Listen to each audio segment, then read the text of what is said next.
샬롬. 오늘도 참 좋은 날을 주셨습니다. 주 안에서 평안하시길 축복합니다. 오늘 하나님께서 우리에게 주시는 말씀은 디모데후서 1장 8절에서 18절까지 있는 말씀입니다.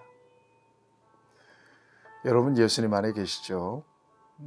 언제부터 예수님을 믿기 시작했고 또 어떤 과정을 통해서 예수님을 믿게 되었습니까? 설명하실 수는 있겠죠. 그렇지만 궁극적으로 나도 모르겠다, 그렇게 고백할 수 있을 것입니다. 왜냐하면 믿음이라고 하는 것은 노력해서 얻어진 것이 아니기 때문에, 의지적으로 내가 믿고 싶어서 믿어진 것이 아니기 때문에 그렇습니다. 하나님이 우리에게 선물로 주신 거죠. 어느 순간에 그래서 예수님이 믿어진 것입니다. 그래서 믿음에 있어서는 언제나 저와 여러분들은 피동태라고 봐야 합니다. 하나님께서 우리에게 믿음 주셨어요. 그래서 믿음은 하나님의 선물이라고 그렇게 고백하지 않습니까? 열심히 노력해서 믿을 수 있다면 아마 열심히 노력하는 사람들은 다 믿을 수 있겠지만, 여러분 세상 사람들 보세요. 우리보다 훨씬 더 똑똑하고 말도 잘하고 의지도 강하고 열심히 노력하는 이런 분들 가운데 믿지 못하는 분들이 태반입니다. 믿음은 하나님이 주신 선물입니다. 그런데 이 믿음이 얼마나 귀한지, 저와 여러분들은 이 믿음을 우리의 삶에, 우리의 인생의 일부 정도로 여기지 않고 전부로 여깁니다. 믿음은 내 인생의 전부다. 가치로 본다면 믿음은 내 인생의 최고의 가치, 절대 가치다라고 그렇게 믿고 고백하고 살아갑니다. 이 믿음을 하나님께서 저와 여러분들에게 주신 것입니다. 무엇을 믿느냐? 복음을 믿습니다. 복음은 무엇이냐? 예수 그리스도께서 나를 위해서 행하신 모든 일입니다. 그 일이 어떤 일이죠? 십자가를 지신 일입니다. 대속의 역사죠. 그리고 부활하셔서 나의 영생의 소망이 되셨어요. 예수 그리스도의 십자가와 부활과 영생, 이것은 나의 믿음입니다. 이것이 우리 주님께서 나를 위해서 행하신 일입니다. 이것이 하나님께서 예수 그리스도를 통해서 나를 위해서 행하신 일입니다. 저는 이 모든 우리 주님이 행하신 구원의 역사를, 구속의 역사를, 대속의 역사를 전부 믿습니다. 그리고 가장 가치 있게 여깁니다. 저는 복을 받은 사람입니다. 무엇 때문에 복을 받았느냐? 이 믿음 때문에 복을 받은 사람입니다. 예수님 안에 있기 때문에 저는 최고의 복을 누리고 살고 있다고 고백할 수 있습니다. 이것은 진심입니다. 내 인생에 있어서 예수님을 빼낸다면 저는 아무것도 아닙니다. 저는 인생을 가장 불행하게 산 사람일 것입니다. 여러분, 예수님을 만나고 난 뒤에 사도 바울이 그런 마음으로, 그런 고백으로 일생을 살았어요. 모든 건 배설물처럼 버렸어요. 자기를 십자가에 못 박고 이제부터는 나는 나를 사랑하사 자기 몸을 버리신 하나님의 아들을 믿는 믿음 안에서 살겠다. 그러니까 바울을 건드리면 복음이 나왔단 말이에요. 여러분, 이것이 바로 신앙생활의 현 주소입니다. 바울뿐만이 아닙니다. 저와 여러분들도 마찬가지죠. 김중근 목사님 대학생 선교회 만드시고 그 젊은이들에게 꿈을 심어주었던 김중근 목사님, 백문일답 늘 젊은이들 앞에 설 때마다 했다는 거 아니겠습니까? 문제는 100가지지만 답은 하나입니다. 그 정도로 복음이 예수님을 만난 사람들에게 있어서는 절대적 가치요, 인생의 방향이요, 인생의 목적이 되는 것이라고 하는 거죠. 복음을 위해서는 목숨을 버릴 수도 있습니다. 복음을 위해서는 핍박을 받을 수도 있습니다. 고난을 받을 수도 있습니다. 오늘 본문에서 디모데에게 복음을 위하여 고난을 받으라 8절 말씀에서 그렇게 권면하고 있습니다. 오직 하나님의 능력을 따라 복음과 함께 고난을 받으라. 여러분, 복음과 함께 고난을 받으라 라고 분명히 말씀하고 있습니다. 그런데 복음과 함께 축복을 받으라. 여러분, 고난이 복입니다. 진정으로 궁극적으로 믿는 사람들에게 복은 어떤 건 줄 아세요? 자기 십자가를 지고 주님을 따라가다가 장렬하게 순교하는 거예요. 여러분, 이것이 진정한 복인데 예수님 때문에 예수님의 이름으로 예수님을 등자해서 온갖 세상의 스펙을 쌓고 신분을 높이고, 여러분, 복음은 그 정도의 어떤 도구가 아닙니다. 우리 하나님께서는 우리를 이 땅에서 잘 먹고 잘 살게 하려고 예수님을 보낸 것이 아니란 말이에요. 여러분, 복음의 진정한 가치, 그 복음의 진정한 축복을 여러분들 잘 이해할 수 있어야 됩니다. 그리고 이게 잘못되면 우리는 어느 순간에 기복적으로 살 수밖에 없어요. 어떤 신비주의를 쫓아갈 수밖에 없어요. 헛다리 잡고 가는 거예요. 썩은 지팡이 가지고 가는 거예요. 여러분, 복음 안에서 진정으로 우리에게 약속된 복이 어떤 건지 여러분들이 성령 안에서 분명한 깨달음을 갖게 되기를 축복합니다. 복음과 함께 고난을 받으라고 말씀했어요. 복음과 함께 고난을 받을 수밖에 없는 것은 왜 그래요? 좁은 길을 가는 거기 때문에 그렇습니다. 왜냐하면 이 세상은 내 집 아니네. 지나가는 나그네란 말이에요. 우리는 세상에서 뭔가를 추구하면서 살고 있지만 세상이 목적인 인생이 아니란 말이거든요. 그래서 믿음의 도전이 오면 우리는 맞서서 싸우는 거지 그냥 굴복하지 않습니다. 주님 나라 가는 순간까지. 그래서 우리 예수님도 믿는 자들의 길은 넓은 길이 아니라 생명길, 좁은 길, 협착한 길이라고 분명히 말씀하고 있잖아요.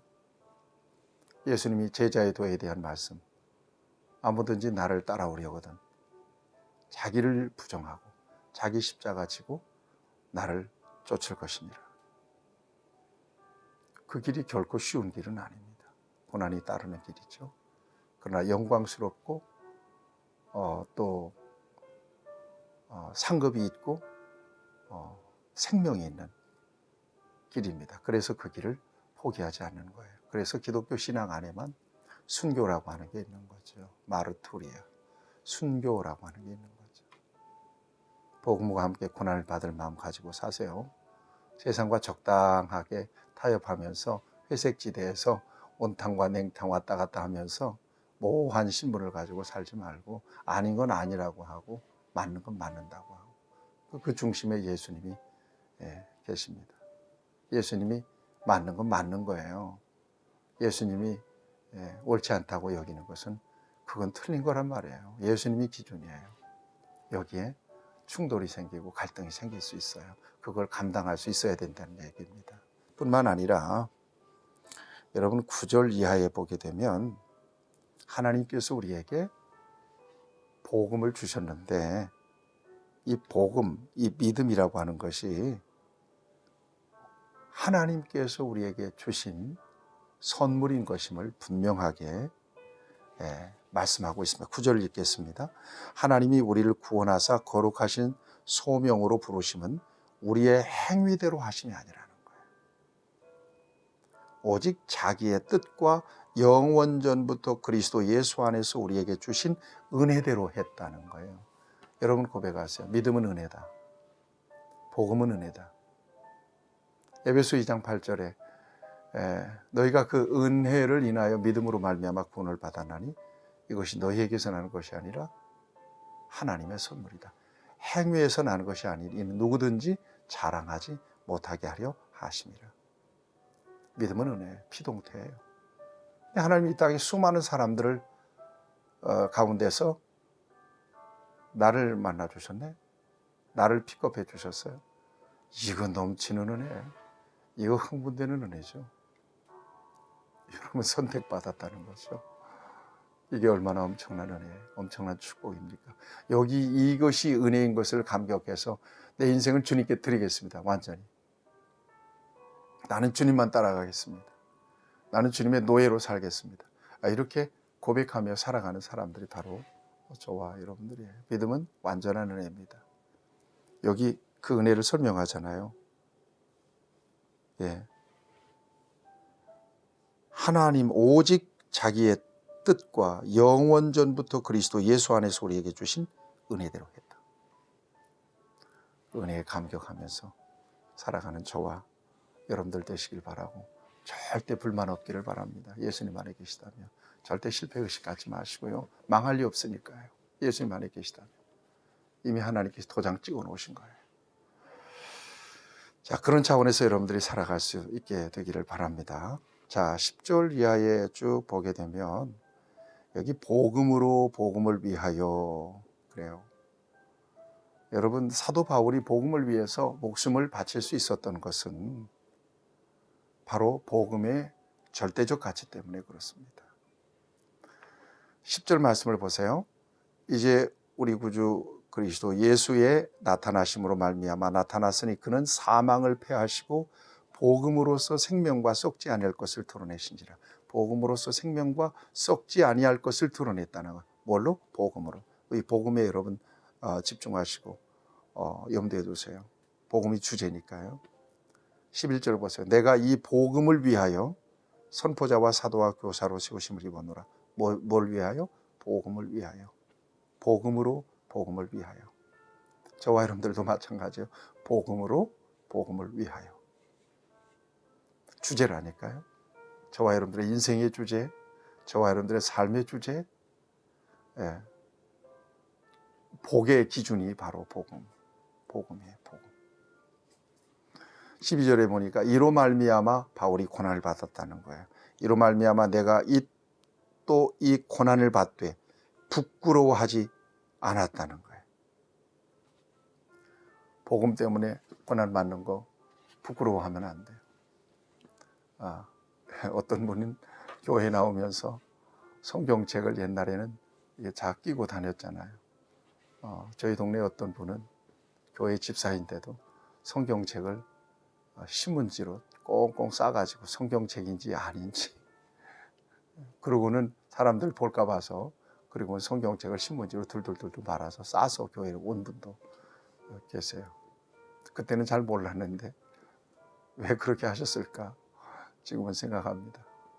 여러분, 예수님 안에 계시는 거 부끄러우면 안 돼요. 식사 시간에 여러분 눈 감고 감사의 기도를 드리세요.